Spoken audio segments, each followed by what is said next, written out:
into the meeting, and if we could go live on YouTube.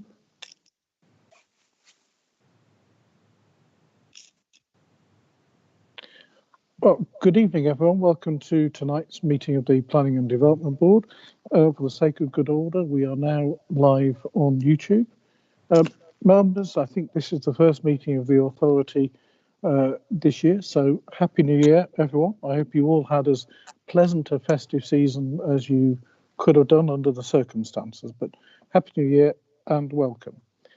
First item on the agenda tonight is apologies for absence or members away on council business. I have apologies from Councillor Peter Mawson. Is anyone aware of any other apologies? In which case, I presume we can accept those and move on, and we'll note Councillor Mawson's apologies. Second item is disclosable pecuniary and non-pecuniary interests. Councillor Derricks. Yeah, I'd like to declare an interest in the item on the Copeman Road, in that I am Vice Chair of the Planning or the Regulatory Committee at the County Council. Thank you very much. Councillor Bell. Thank you, Chairman. I have a similar interest to Councillor Derricks.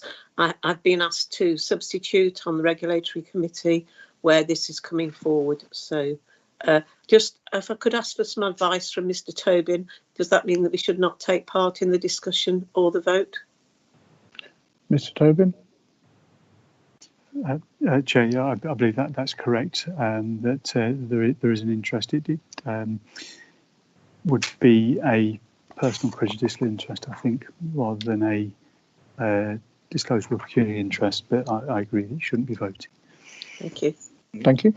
Could I add that I have been advised by the county that I shouldn't take part in any of the discussion or the vote on this if I wish to make comment at the county. So that is the advice that I will also be following. Thank you. And I strongly encourage both of you to follow that guidance, because, as you're aware, this authority is only a consultee and not the decision maker. So if either of you have any interests or concerns over the application, the County Regulatory Board is definitely the place to make them rather than here. So, members, those are the two declarations of interest which we will note. I'm presuming everyone's in favour of that, so we'll take that MEMCOM and move on to agenda item 3, which is the planning applications. The first planning application we have is number 324 for 113 Church Road, Hartshill. We have two speakers this evening, the first of which is Councillor Roberts from Hartshill Parish Council. If you could stand by, Councillor Roberts, while Mr. Brown introduces his report. Mr. Brown. All right, thank you, Mr. Chairman. As your members will be aware, this item was deferred a couple of meetings ago so the board could actually visit the site.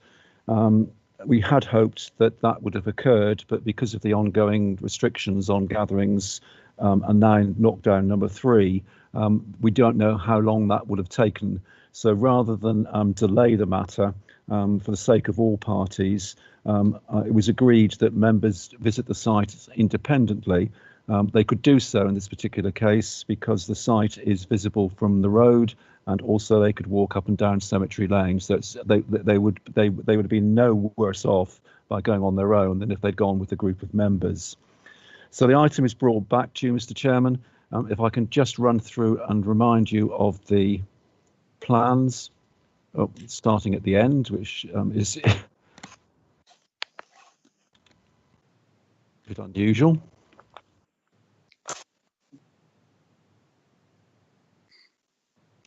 So, top right-hand corner, the site is here with the main road, Church Road, and the lane that goes down to the cemetery here.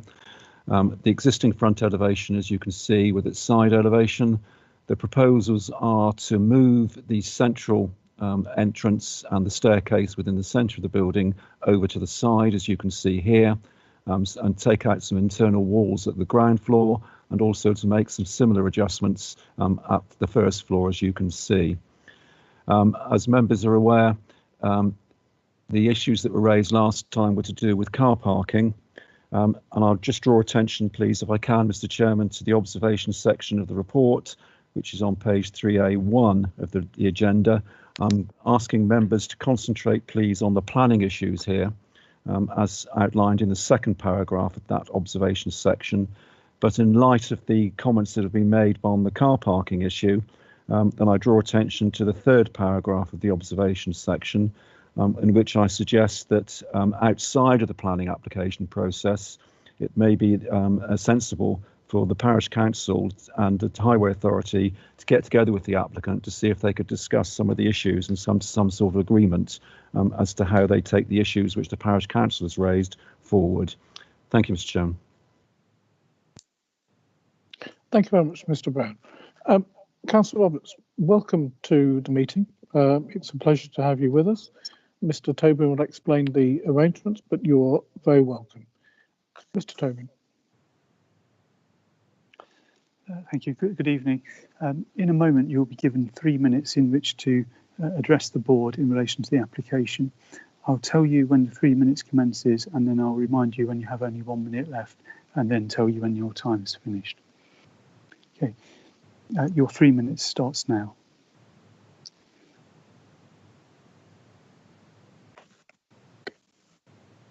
I think you may still be on mute. So I'm not on mute now. Is that all right? Yeah? Okay. Right. So already we have heard about the traffic issues, and this is the main thrust of our objection, as you already know. And I really would like you to take very careful consideration to them. I believe the application that we have is not specifically for a retail site, but for an extended home, if you like.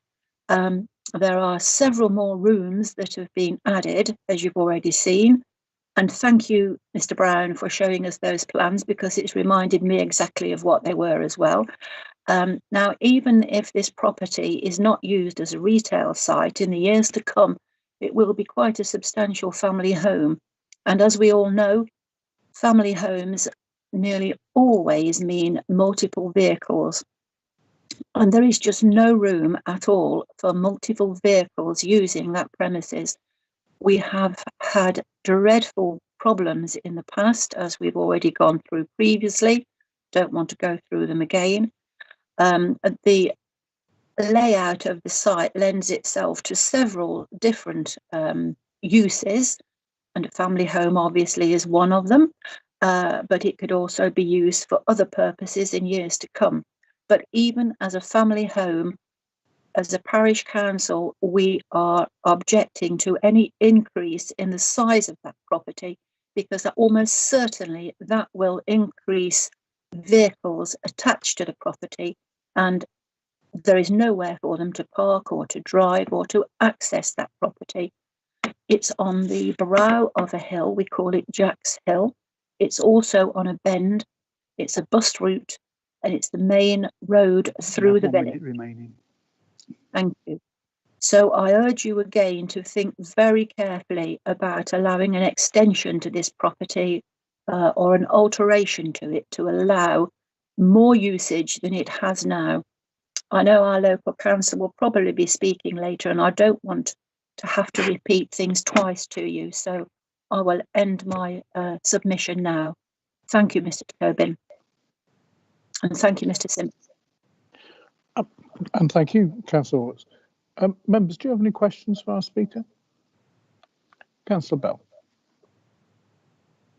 Thank you. Councillor Roberts, is it correct to say that this property is on the corner of the lane that leads to the cemetery? And if that's the case, have there been any complaints from people conducting funerals there about parking issues? Oh, definitely.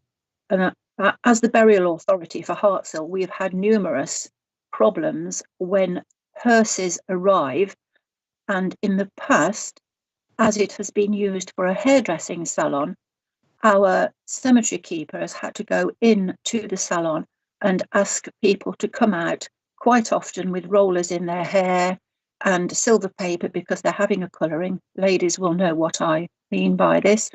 It's not a very nice thing to have to do, and obviously the ladies were not very pleased to have to do it.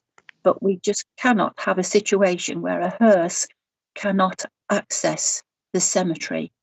It causes a traffic hazard waiting to get into Cemetery Lane. And could I just say as well, I would be very happy to meet with anybody to try to discuss the issues, but how we resolve this physically, I just do not know. Thank you very much. Does anyone have any other questions? Any further questions for our speaker? Just one from me, Councillor Roberts. I know you just alluded to it, but for the sake of good order, in his report, Mr. Brown has recommended a meeting between the parish council, in your world as cemetery managers, the county council as the highway authority, and the applicant. If that meeting is to be suggested, could you just let me know if you'd be happy to attend? Well, of course, we will talk to anybody, and it would be lovely to resolve this issue. Physically, I don't know how we could, but we will. I would certainly meet with anybody to discuss it. Yes. Thank you very much. So, members, I can see no other hands, so there's no further questions. In which case, Councillor Roberts, thank you very much indeed. Thank you. Members, we now move on to our second speaker, Mr. Paul Lyon. Mr. Lyon, welcome to the meeting. Mr. Tobin will talk you through the formality of it, but you're very welcome to join us. Mr. Tobin. Thank you, Chair. Good evening, Mr. Lyon. Similar to the last speaker, in a moment you'll be given 3 minutes in which to address the board. I shall tell you when your time commences. I shall remind you when you have 1 minute left, and then I shall tell you when your time expires. Can I just check you can hear me? I can hear you clearly. Yeah, okay. Thank you. Your time starts now. Okay, thank you for allowing me to speak again this evening. Hope councillors were able to undertake the site visit in recent weeks around the coronavirus restrictions. As set out in the previous meeting in November, the applicant has operated from these premises for well over 10 years and has not brought about any complaint in respect to the impact of a business on the local area. The local concerns are recognised, but these are not an issue which is exacerbated by the proposal. To quote the officer's report, if there is no issue with the proposed external alterations, there are no planning circumstances to warrant a refusal. Furthermore, there's no evidence of highway safety concerns, given there is no objection from the Highways Authority. Officers emphasise on page 3A1 that there is a process to address any concerns, and speaking with my client, that she is happy enough to meet with local councillors, the council highways, and herself to see if there is any way that they can resolve some of the issues. As noted, the applicant is conscious to be a good neighbour, encouraging the use of sustainable modes of transport, and she will continue to do so for many of her customers that are local within the walking distance of the salon. As my closing remark to the committee, I think what I would urge is that the committee are encouraged to focus on what the applicant is seeking here, which is a small first floor extension and modest alterations to the shopfront. Given the continued devastating impact of the pandemic is having on small independent businesses, supporting local traders is ever more important in sustaining the mix of uses necessary to support day-to-day lives of the community. It's hoped that the committee will agree with their officers this evening and grant permission. Thank you very much. Thank you, Mr. Lyon. Members, do you have any questions for our speaker? Councillor Bell. Thank you. Mr. Lyon, I think you started off by saying that there hadn't been any complaints. Is that the case? There hasn't been any complaints to the Highways Authority. Have there been complaints to the business about parking? I'm not sure. Obviously, I don't operate the business, so I'm not sure what complaints have made, if any, have been made directly to my client. But as far as highway issues, for myself, I appreciate that there are you have concerns, and that there are the people that have concerns around highways, but obviously it's not something for my client to resolve as part of her planning application. And obviously the client is happy enough to try and meet with yourselves, the local highways, to see best ways that they can resolve this. I think that's all really we can ask of a small business owner. Okay, thank you. So that's really what I want to get to. So you are accepting that there are issues, but you're no. I'm not accepting necessarily that there are issues. Nothing's been raised as issues. What I'm saying is, for yourselves as the local councillors, there seems to be an issue. There's no issues registered with highways, and I don't want to dwell too much on the issues with highways, because obviously it doesn't form necessarily part of our planning application.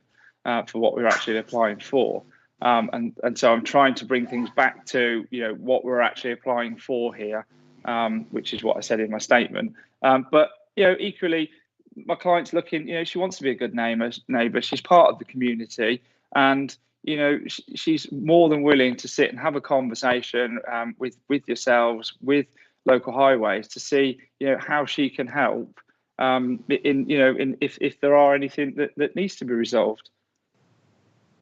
Thank you. That's what I was getting told. It had been suggested that should be such a meeting. So you're saying your client's happy to attend such a meeting? Yes. Even though you're not aware of any issues? Yes. Thank you. Councillor Lees? I think my questions really are very similar. Excuse me, I've got a sore throat. The gentleman who just spoke for the hairdressing shop told the board last time that there'd been no complaints. He didn't mention highways, and I looked into this, and there's been quite a few complaints also to the police. The big problem that I've got there, no matter how you look at it, I don't want to stop anybody earning a living, obviously, but the big problem I have with this is sooner or later there is definitely going to be an accident on that stretch of road because of how the people are parking around there. Now, if we're going to enlarge the business, it's going to mean there's going to be more traffic. Also, I would like to suggest that most of the business is transport orientated, not walking business. So I just think that the problem's always going to be there. Yes, I'm not arguing against the business, but the problem is going to be there with the parking all around the business. I'm sorry. Thanks, Chair. So was that a question, Councillor Lees, to the applicant's agent?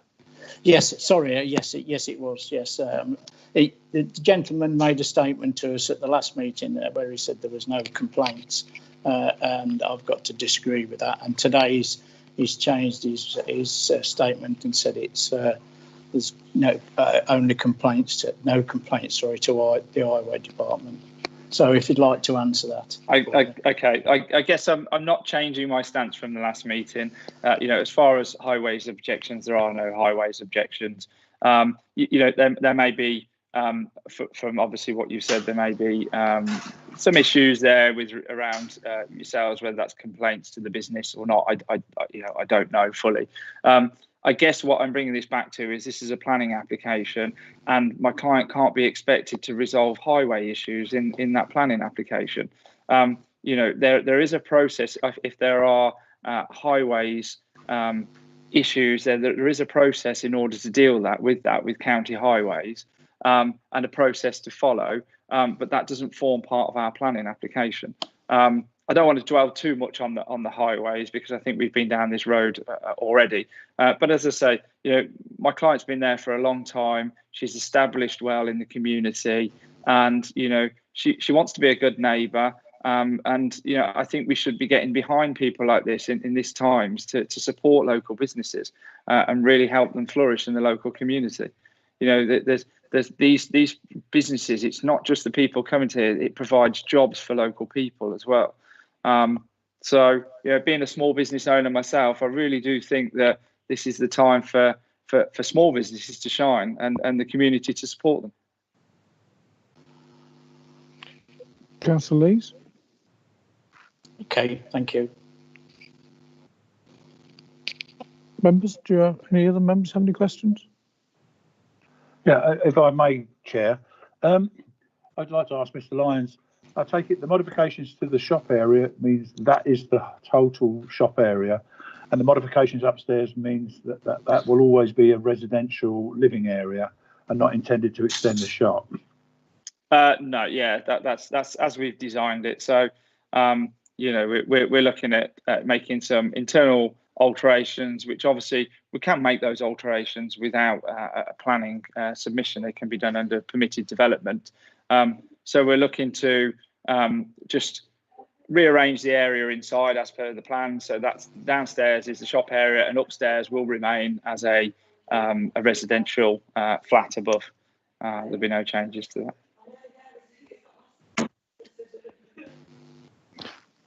Thank you. Thank you. Members, any Thank other you. questions? Just one from me, Mr. Lyons. I'm sorry to go back to this issue of complaints, but I'm, if you like, someone who doesn't know the area as well as the local members and yourself, I'm just a little confused at the status of complaints. I get what you're saying is that you're not aware of any complaints to the Highways Authority. Given the discussion we had over complaints at the last meeting, could you just clarify for me? Are you saying your client hasn't had any complaints from the community, or that you're not aware of any complaints that were made to your client? As far as I'm aware, I'm not aware of any complaints that's been made to my client. I think as I'm not saying that in the past people may not park. People can park at the end of the day. It's a public highway. People can park wherever they like to park. For instance, if I decided tomorrow I'd like to park on the double yellow lines, that's my decision as a person. But as a business owner, the client's always promoted with her clients to have for good parking and for people to walk into the premises as opposed to using the car. Obviously, a business based in that local area generally is built on local people that have come to that business and use that business for a haircut or to have your hair dyed. And so the business has started to grow a little bit from that community where people have used the business. And I just think that coming back to what this actual application is from a planning perspective, that again, it's not something that my client can resolve a highways issue in that area through her planning application, and couldn't be expected to resolve that either through her planning application. Thank you very much. Thank you. If there are no other questions, thank you very much indeed, Mr. Lyons. Thank you. Members, who would like to start the discussion? I think Councillor Parsons. Thank you, Chair. I did go and have a look at the site today, and I can understand some of the reservations, yes, but there are some absolutely pertinent facts here. The property is there, the business has been operated. What the owner of the building is asking to do is entirely within their rights, and they are not actually advocating enormous alterations to this building. They seem very proportionate alterations to me. I do understand the problems of parking there, in particular to the cemetery. but those can be addressed. It would seem to me that the simple device of white lining for the entrance to the cemetery should be able to prevent the parking there. There will be people who do not park properly there, yes, but they will then be causing an obstruction. There are no double yellow lines. That parking is problematic there, but that is the case with an awful lot of situations there. In life today, the business has the right to operate. The property is there. The owner has the right to alter the property in the way that they are describing. Yes, there are a few problems. The owner is willing to come and talk about those problems, and I think there is a way forward there. I honestly can't see any planning objections to what is being asked for. There are objections, but I don't think they are planning objections. Thank you, Chair. Thank you, Councillor Parsons. Councillor Dervix.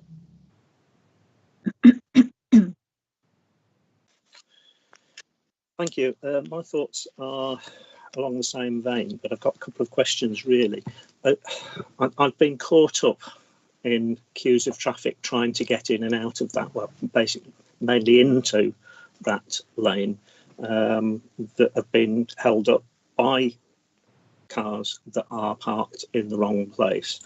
My understanding of it is that the lane is owned by the local council, the parish council, and is unadopted. Is there anything that can be done, like white lining or anything, to prevent people from parking around that site? The parking actually on the main road is very difficult, and there are reasons why we wouldn't want to increase it, but I don't think we've got planning reasons to refuse the application for that. And then the other question I've got really is, can we put conditions on this planning to ensure that the upstairs is only used for residential use? Because if you start using them as treatment rooms, etc., then you are automatically giving the opportunity to make the business much bigger, with more people working in it and more clients attending it, which would further exacerbate the problem. And I'm not sure that I'm totally happy with that. It is such a problem on that corner at the moment. But again, they are not planning reasons for refusing it. But can we use planning conditions to try and mitigate against the effects? Thank you, Councillor Dervix. Mr. Brown. Right, thank you, Mr. Chairman. Just 2 points coming back to what Councillor Dervix has said. In terms of the possibility of alterations or white lining or yellow lining in that area, then that's the whole point of the meeting which is being suggested. These are traffic regulation orders which have to be agreed by the Highway Authority, not this authority. That may be the outcome of the meeting, and it's outside the scope of this planning application. And that may include widening of the cemetery lane. That's something for the parish council, and therefore it's outside of this meeting. On the possibility of conditions, then a planning application will be required anyway to change the use from residential to hair salon or to a retail use. So there's no need to put a planning condition on. A planning application will be necessary for that proposed change of use. Just so I'm clear on that, Mr. Brown, is the premise of that the fact that the application is, as it says in the title, for residential accommodation, and therefore planning consent is only being granted for residential use? Well, that is the case, yes. Also, the lawful use of the upper floor is residential in any event. So there's a double factor there, which means that any alteration or any change of use from that upper floor from residential to another use will require a planning application. Thank you very much. Thank you. Councillor Phillips. Yes, thank you, Chair. Yeah, I visited the site some weeks ago. Well, on the actual day we were supposed to go. I can see the problems that are there, and I can understand that, like everyone else, that there is obviously problems around that area. But I do think, as has been said, I think we're asking the applicant to do things that are not within their scope. I think the answers are within the and to the councillors that are making the complaint. I mean, surely that, you know, they're the ones who can get white lines put down and yellow lines put down. I'm not quite sure what we're asking the applicant to do within the scope of the planning. As I say, I can't see anything particularly wrong with this, and I'm prepared to move the recommendation, Chair. Thank you very much. Councillor Jarvis. Thank you, Chair. I think very much the same as all of the other speakers. I've been there. I've used that salon probably over the last 20 years, and equally been to the cemetery over the last 20 years. And these problems aren't unique to this application. And as Mr. Brown's pointed out many times, we can only view things what are actually on the application, not retrospective or what we think may happen. We've got to look at this application, and I find it difficult to find anything that would actually say within the application or give us a reasonable reason for refusing this. The only one thing that I would ask with the conditions is that that during any works they are conditioned that they don't affect the cemetery in any way, shape or form. And equally, if there are works taking place, they are respectful of any funerals that take place. But as far as the application, Councillor Phillips has proposed it, and with those amendments, I would like to second it, as I don't see any reason that or any planning reason that we can't. Thank you. Councillor Dervix.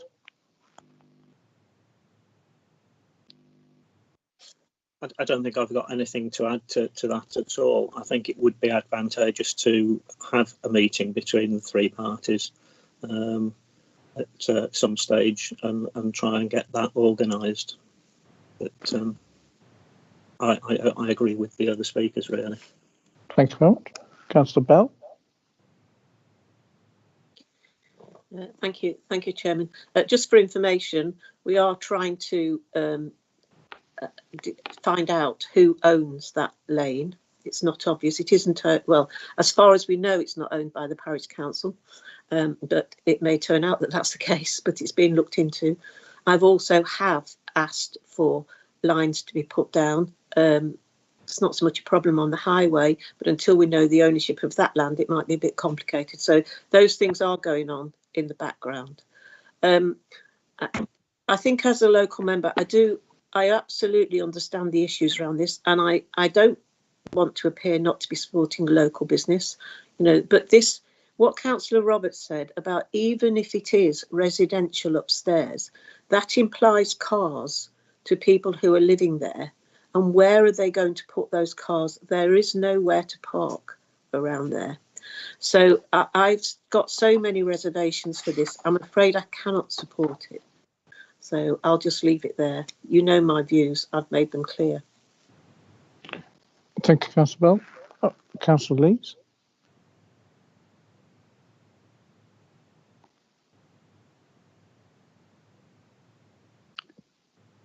Councillor Lees, I think you're on mute. Sorry, Chair.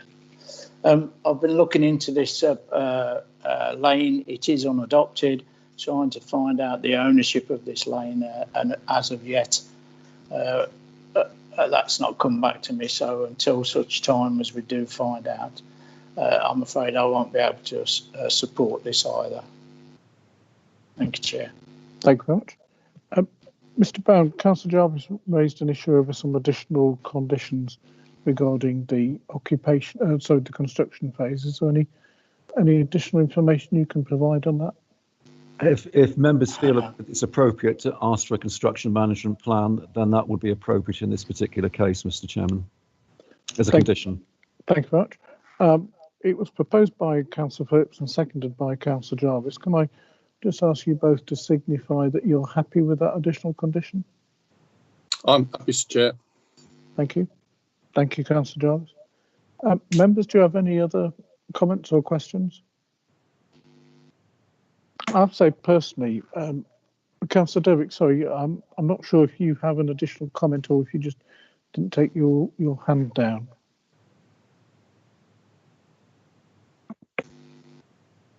I wasn't aware that it was still up. It's disappeared from my screen. Okay, thank you very much.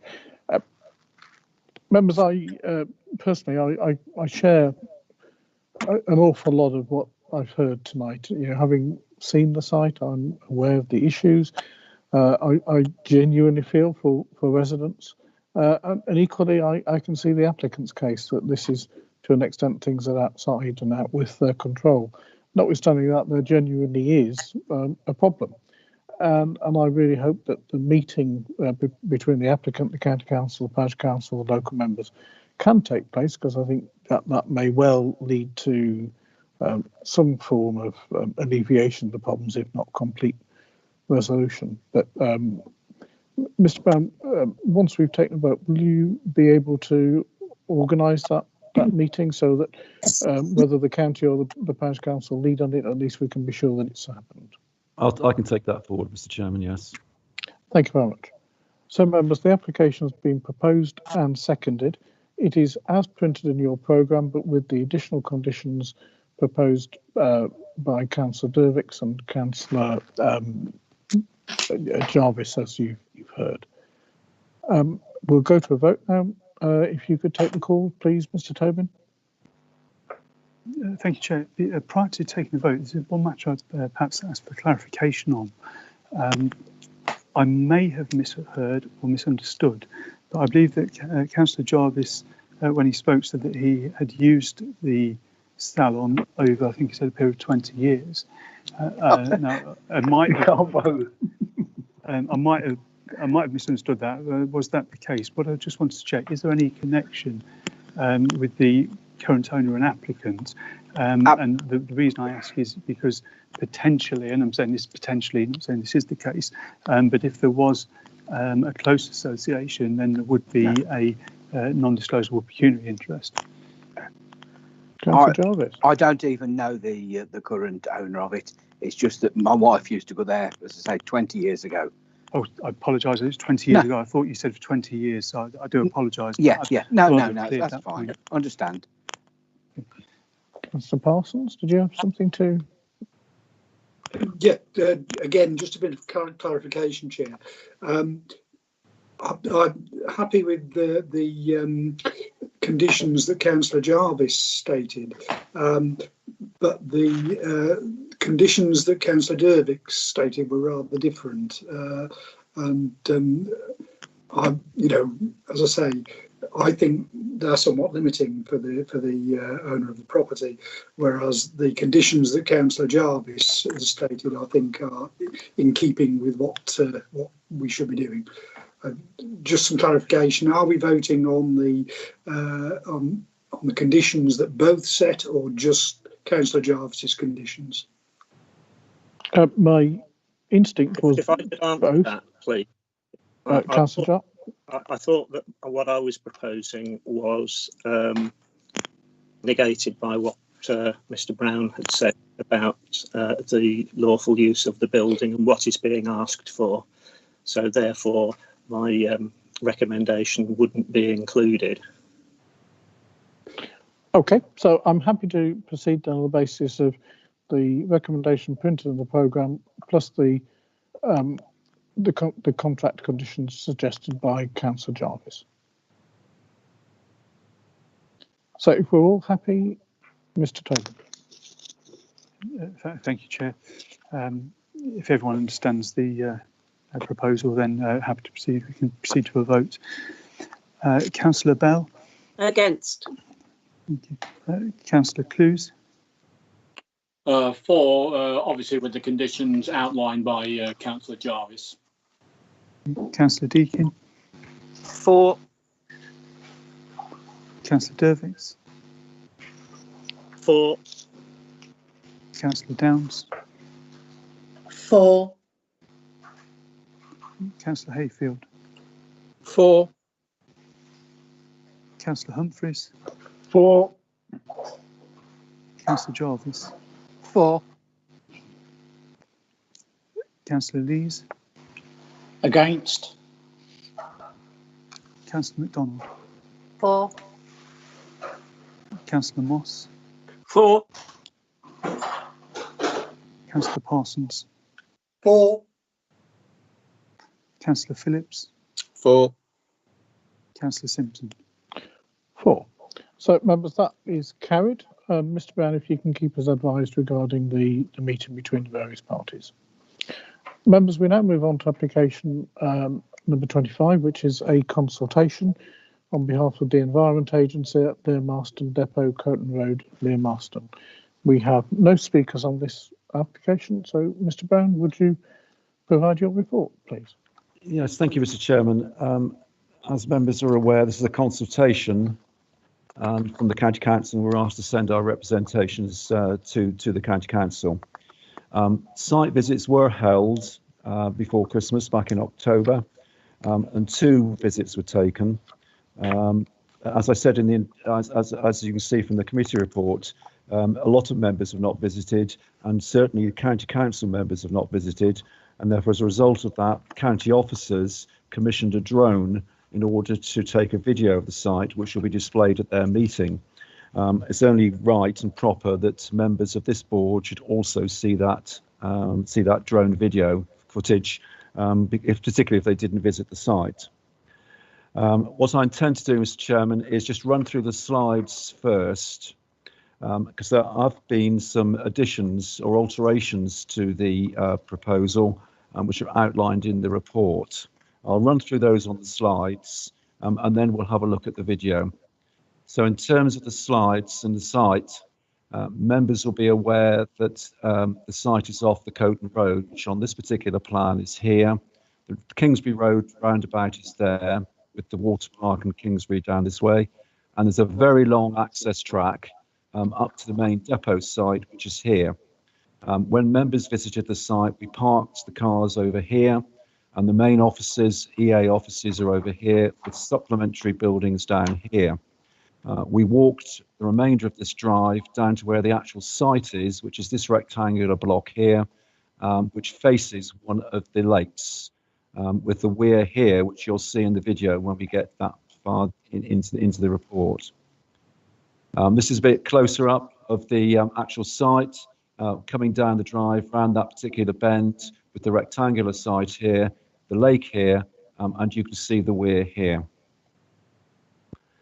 The site itself has been reduced in size. This is now the compound which is being proposed by the County Council. As you can see, it's at the end of the drive. It's rectangular. The next slide will show you what the original proposal was, which included, in fact, a chunk of land here. As you can see, that's there's now been reduced, and they've reduced the amount of plants and structures actually within the compound. What they have done, however, is to increase the height of the fence on 3 sides. This is now 5 meters tall, a wooden fence 5 meters tall. It was originally going to be 2.5. And then they're putting wooden cladding around much of the exposed plants above that 5 meter level. At the rear of the site, the fence would still be 2.5 meters. Those are the porter cabins, which are in part of the site. And that's a view of the actual fence itself. As you can see, Mr. Chairman, from the report, those plans are actually replicated in the agenda papers. And they've also included, as you can see from the report, a little bit more information on why this particular site has been selected. And that's explained in the report. From my point of view, this is still very large. We understand about linkages to the other arrangements in the area, but this site is quite exposed. The openness of the greenbelt here will be affected. You'll see that when you look at the video. The video is quite good. It gives you an indication of where the site is and how it overlooks open areas of land. I think it's my view that this particular proposal should be closer to existing development. The existing buildings at the depot are not in this isolated place. It is still an isolated location. So if we go on trying to get onto the video, Mr. Chairman, you'll bear with us while we have to do this, and we'll hopefully, it lasts about 2 or 3 minutes.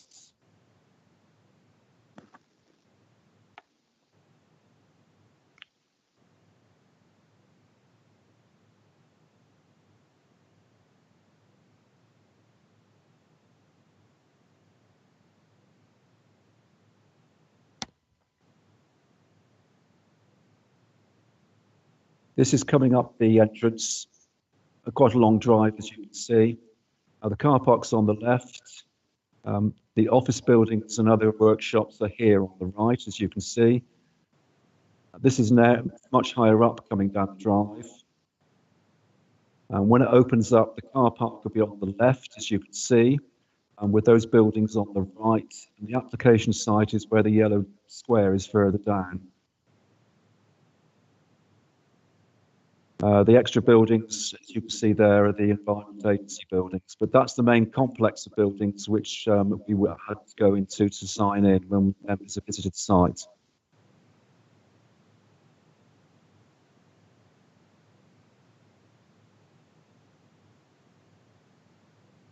This is from behind.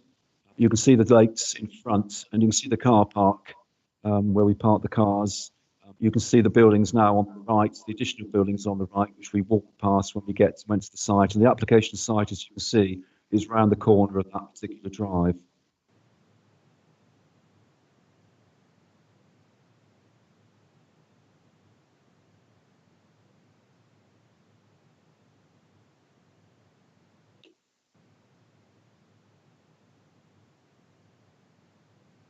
And then this is looking at the actual application site itself. We're over the application site. The drive is in front of us, and the weir, as you can see, is straight in front of us now. And in the distance, you can see the railway bridge that goes over the Coton Road at Lee Marston. And as you can see from the caption, this is a 360-degree view around the whole of the site. The drone here is in the centre of the site.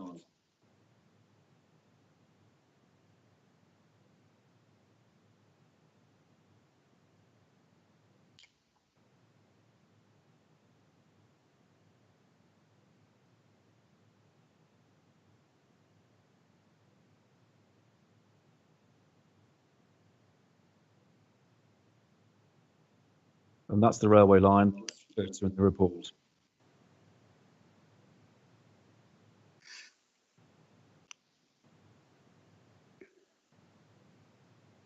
And the road bridge, which I referred to earlier, just outside Lee Marston. And this is the bridge again, Lee Marston, as you can see, over the river. And this is looking down the River Tame. You can see the weir right in front of you, and conveniently, there's a caption there showing you where the application site is. You can see the buildings, the white buildings that we saw earlier on the drone video, on the sort of mid left-hand side. Coming right in over the application site, which is right in front of you.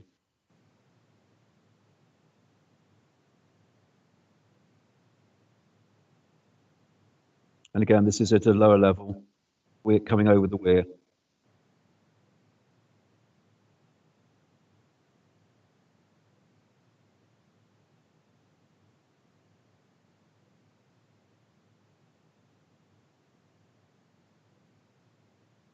Right, that concludes that, Mr. Chairman. I've got nothing further to add to the report, Mr. Chairman. I think the video just reinforces the objection that we should be making on this particular application, forces the recommendation, Mr. Chairman. Thank you. Thank you, Mr. Brown. I'm sure I'm speaking on behalf of the whole board when I say just how impressed I am at your newly found IT skills.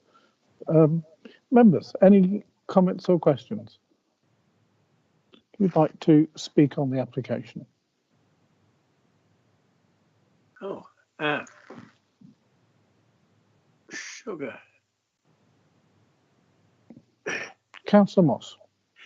Chairman, perhaps not relevant. I have been to this site before. When they removed the screens that took the rubbish out of the water years ago, they invited anybody to go down and have a look. Is the road that leads to the site from Coton Road, is that a public right of way? It is not, Councillor Moss.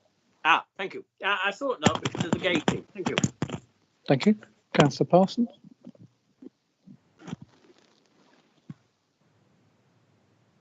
Thank you, Chair. Profoundly impressed by the video. I thought that was really, really useful, to say the least. I didn't manage to get to see the site, and that gives you the very good look at it. And I'm loath to sort of be against a facility for our fire and rescue service, which is a service that deserves our support in every way we can. But I have to say, when you look at this, the impact on Greenbelt and the impact on the environmental impact, this does need looking at again, I believe. And as such, I don't think I could support this at this point in time in the way it's presented. Thank you, Chair. Thank you. Members, any other comments? Councillor Hayfield. Oh, I'm sorry, I misread that. It's Councillor Phillips. Councillor Phillips. Oh, sorry. I think I only just got in time, I suppose. I visited the site like you, Chair, and I was impressed with with some of the stuff that's going on there. And I agree with what Councillor Parsons has said. I'm reluctant to be against the fire service, but I think in general I support the recommendation, and I'm prepared to move it, Chair. Thank you. Councillor Humphries. Chair, I was going to propose the recommendation, but I'm quite happy to support and second that recommendation. Thank you very much. Members, any other comments? If I might just take your time for a couple of minutes, members, just to make a few comments of my own.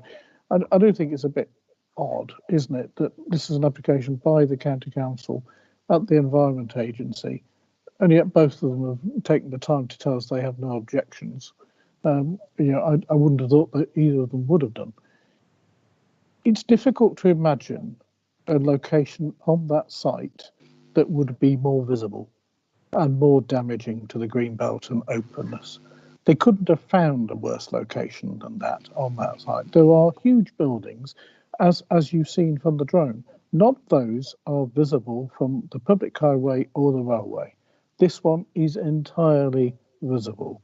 And to make it invisible, the suggestion is that it's surrounded by a 5-metre high fence, which it's suggested in the report will make it invisible to the local wildlife.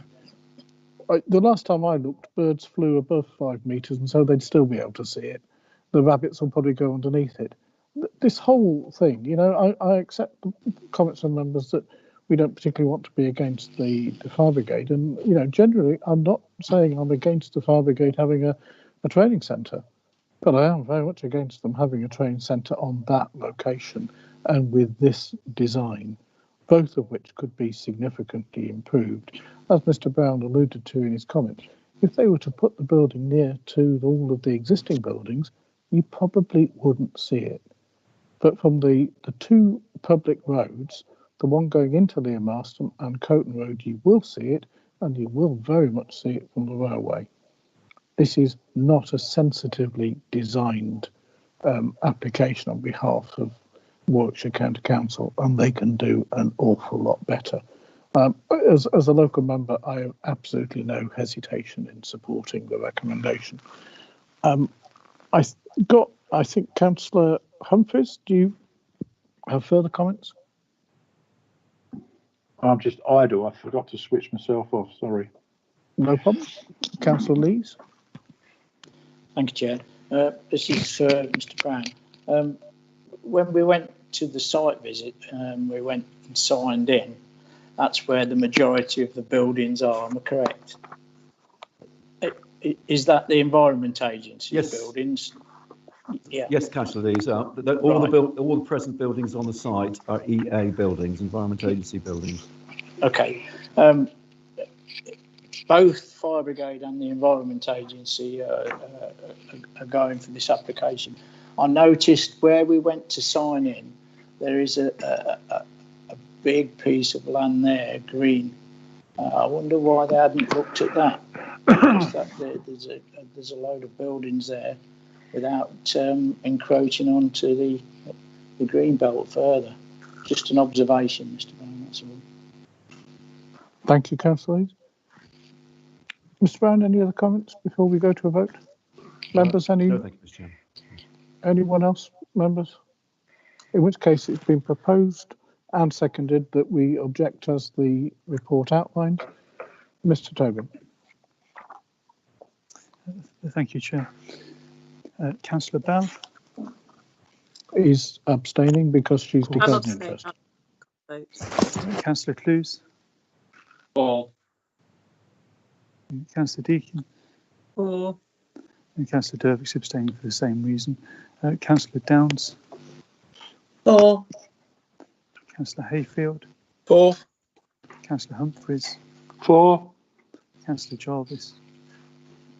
For. Councillor Lees? For. Councillor MacDonald? For. Councillor Moss? For. Councillor Parsons? For. Councillor Phillips? For. Councillor Simpson? 4. I'm delighted to say, members, that was unanimous. We now move on to agenda item number 4, the government consultation onto public service infrastructure. Mr. Brown. It's, I don't really want to repeat what's in the report, Mr. Chairman. This consultation came out just before Christmas, in the middle of December, and the return date is at the end of January, as you can see. 2 main elements to it, outlined in paragraph 2.1.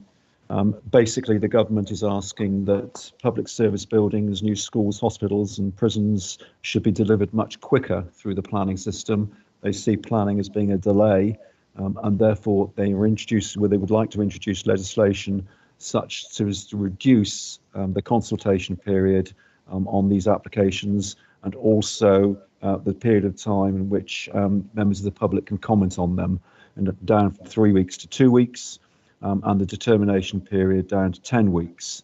And they would, as part of that, they want applications to be front-loaded. In other words, to be a lot more pre-application discussion with the local authority and with the relevant agencies, such as the Highways Agency, Highways Authority, in order to clear problems out of the way before the planning application is submitted. And the second element, as you can see, is to increase the flexibility for changes of use to boost town centres, in that new houses or conversions from existing property to houses would take place under the permitted development route rather than through planning applications. I've explained that in a bit more detail on paragraph 2.3. Parts 1 and 2, which deal with extensions to schools and what have you, and also part 2, which is to do with new schools. And I've outlined there the changes that the government is considering to be introducing later on. And then section 2.4 onwards deals with the housing situation, the changes of use of town centre buildings to residential. Section 3, I've outlined a number of observations, and I suspect members under paragraph 3.1 will recognise several of the matters that I've raised there. When we've dealt with planning applications for schools in particular, I think all of those matters have come to the fore in one shape or another, whether that's dealing with applications in Atherstone or into school at the new school at Arley. There still will be problems, and I think these are outlined in paragraph 3. I'll leave it there, Mr. Member, and listen to Mr. Chairman, and listen to see what members may have to say if they wish to add anything different, or if there are additional comments that they wish to go back to the government as part of its consultation response. Councillor Parsons. Thank you, Chair. I'm not happy with this at all. I feel that the planning process in terms of local authority planning is being demonised here effectively. I don't think it does cause great hold-ups. I think it actually does represent legitimate rights of residents and people who actually live near these locations and should have the opportunity for proper consultation. I think this is basically a bit of a device and a pretty unpleasant device to actually, as I say, demonise the planning process, which I don't think has that much wrong with it, and also to deprive people of their rights to actually voice their opinions about their own local environment. I think this is a shoddy piece of work, and I would very much like it to go back for further consultation and to be fundamentally redrawn. We need these facilities, I'm not arguing with that, but people also need to be able to protect where they live and how they live. And this just drives a bulldozer through the lot, in my view. So that's my view, Chair. Thank you. Thank you. Any other members? Councillor Bell. Thank you, Chairman. Yeah, I agree with the outline of the response that Mr. Brown's put in the paper. I certainly don't think it's the planning process that holds these things up. I mean, I've got fairly limited experience of this, but the notorious Hartshill Health Centre, it certainly isn't planning that's been holding that up. It's the horrendous red tape that's around anything to do with health buildings and who pays and etc. etc. And the other thing I'd add is that we do need some checks and balances in here, because quite often for schools, for example, it's the local authority, in our case, Warwickshire County Council, who are considering and possibly approving their own application. So there needs to be some checks and balances. And again, it's not the planning process that's slow. Once it gets to planning, in my experience at the county, it goes through very quickly. In fact, there's a lot of pressure for it to go through planning very quickly. So I'm not saying there aren't delays in getting public buildings brought forward, but I think a deeper look is required into what is actually holding it up. And it's not, in my experience, the planning process. Councillor Jarvis. Thank you, Chair. I think looking at Mr. Brown's observations 3.1 A through to H, that really sums up the QE school to a T. That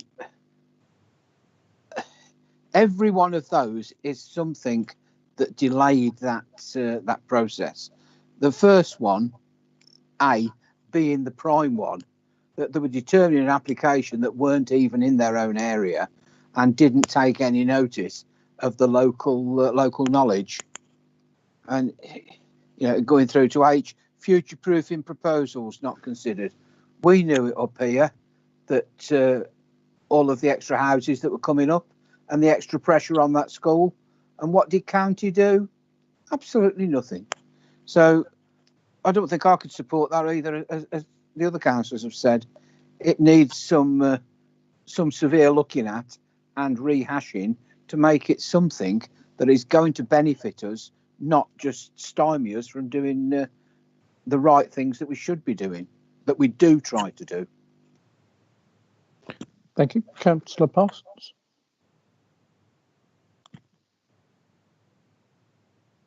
Sorry, Chair, I forgot to take my hand in. Sorry. No problem. Councillor Derricks.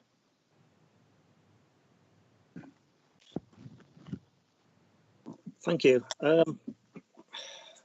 think that the response that is being proposed actually is a very good one, because it does raise issues that have affected things like QE school. But the reason that they were, that the designs were driven the way they were, was because of the way they were funded by central government. And I wonder whether we should be able to have more say in the planning process to drive these things, so things can be future-proofed, which is what Mr. Brown has already actually intimated in that response. and I wonder whether we can actually strengthen that, because basically we were not given a choice in many of these questions that have been raised. And at the moment, the way I see this change that is proposed is that it is a dilution of the local people's ability to influence the planning process and to influence what happens in their local areas. We seem to be being knocked back in what we are allowed to do as a planning authority all the time, and I think this is just another part of that which we should try to resist if we possibly can. Yeah. Thank you. Thank you, members. Yeah, I suppose the only thing I disagree with all of you on is that you perhaps haven't gone far enough. The suggestion that public service buildings will be speeded up by knocking a couple of weeks off the consultation period, I think is frankly laughable.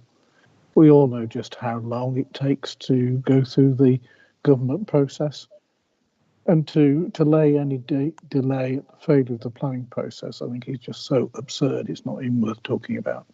Everyone, I'm sure, would wish to see public buildings that are there to resolve problems and issues in society to be built as quickly as possible. But the planning process is not slowing it down. And frankly, if there's a part of the economy, a part of the country that is best placed to deal with these issues, it's the public sector. Government and arms of government, such as the NHS and the universities, the prison service, are in the best place to deal with these issues and the best place to advise the community and seek their engagement. Reducing the opportunity for communities to have a say in that is, in my view, wholly retrograde.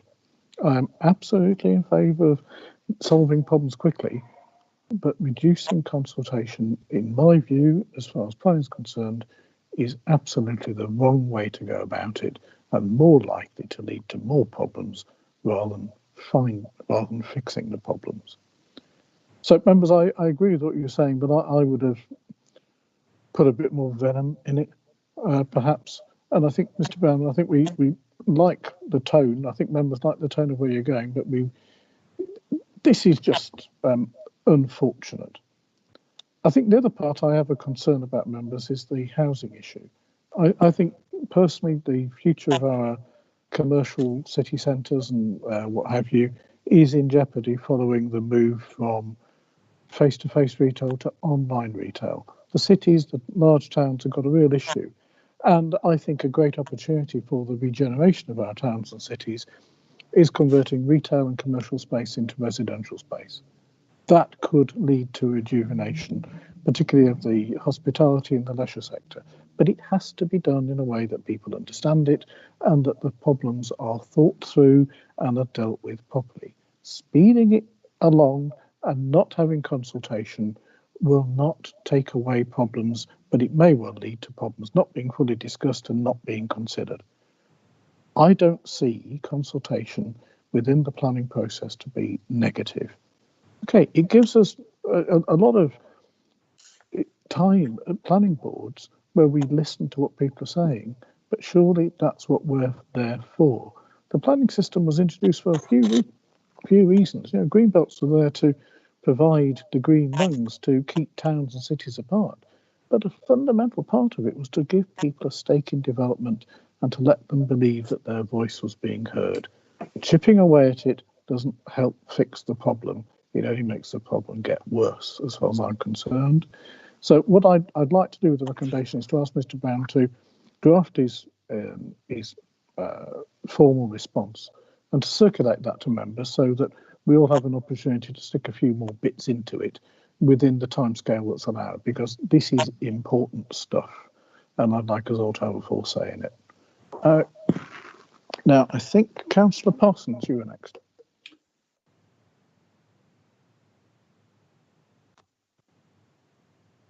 Very briefly, Chair, I'd just like to endorse everything you've said. I think you've absolutely hit the nail on the head, as it were. It's so I'm very much in support of what you've said there. Thank you. Thank you very much. Councillor Dervix. I was about to propose what you've just said. I would second that proposal. I do think that it would be good to strengthen what we're saying. I'm in agreement with what Mr. Brown is saying, but I think we do need to strengthen that statement considerably. Thank you all very much. Mr. Brown, anything to add? No. No, Chair. Any other comments, members? In which case, Mr. Tobin, could you take a vote? Thank you, Chair. Councillor Bell. 4. Councillor Clues. 4. Councillor Deakin. 4. Councillor Dervix. 4. Councillor Downs. 4. Councillor Hayfield. 4. Councillor Humphreys. 4. Councillor Jarvis. 4. Councillor Lees. 4. Councillor MacDonald. 4. Councillor Moss. 4. Councillor Parsons. 4. Councillor Phillips. 4. Councillor Simpson. 4. Once again, members, I'm delighted to say we are unanimous. Agenda item 5 is the very full and informative minutes of the Local Development Framework Subcommittee. If anyone has any questions, I can't tell you any more than what it says, but we'll certainly pass them on. Do you have any comments or questions? In which case, as that's for noting, unless anyone has any objection. Oh, Councillor Jones. I'd just like to request whoever does these minutes to make them a little bit more concise, because they tend to be sort of slightly vague.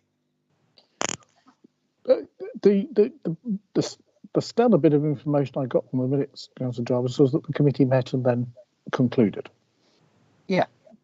So a request to them to make their minutes a little bit more concise, that tells what's going on. Could you pass that on, Mr. Tobin? Certainly can, Chair. Thank you. Unless there is any contention, we can pass that NEMCON. So if you wish to object, please signify. Otherwise, we'll take it as read that we're all in favour and note the minutes with that comment. Thank you very much indeed, members. That brings us to the end of the formal meeting. Thank you for your